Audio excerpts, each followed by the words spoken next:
Welcome back sa aking YouTube channel mga trops. Kung bago ka pa lang, please click the subscribe button at notification bell para lagi kang updated sa boxing news.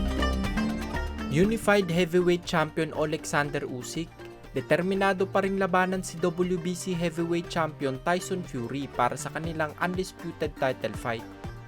Matatandang noong mga nakalipas na buwan ay hindi nagawang magkasundo ng dalawang kampo para ikasa ang laban nila.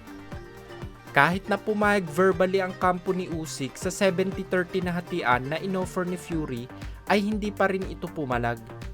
Ang masakit dito mga trops ay ininsulto pa ni Fury ang promoter ni Usyk na si Alex Krassyuk dahil sa pagpayag nito sa 70-30 na hatian sa kabila ng 3 belts ang hawak ni Usyk. Dahil dito ay tuluyan ng pinagsarahan ng pinto ng kampo ni Usyk si Fury.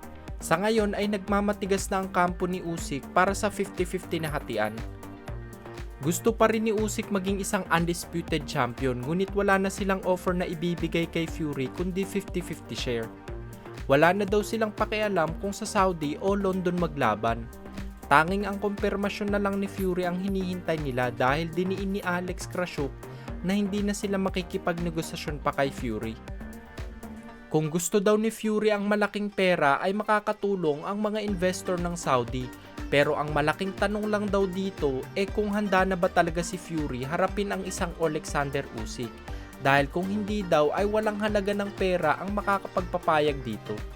Sa kabilang dako naman po tayo, former middleweight champion Daniel Jacobs pinaplanong bumalik sa ibabaw ng ring.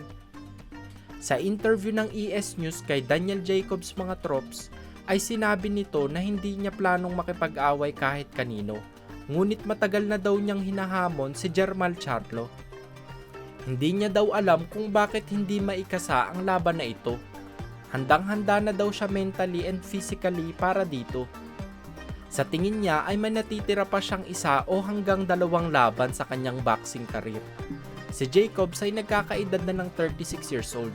May kasalukuyang kargadang 37 wins, 4 losses at 30 knockouts. Ang huling laban nito ay noong 1 taon pa kontra sa British boxer na si John Ryder at natalo ito via split decision.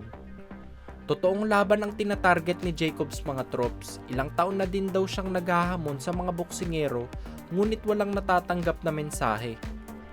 Malaki rin naman ang pangalan ni Daniel Jacobs mga trops dahil nakasagupuan nito noon si Triple G at Canelo Alvarez. Ngunit naging inactive sa paglaban noong pandemic kaya naging matumal ang mga matchmaking sa kanya. Sa ngayon ay sa 168 pound lumalaban na si Jacobs kaya po pwede pa rin pakinabangan ng ibang promotions bilang isang gatekeeper.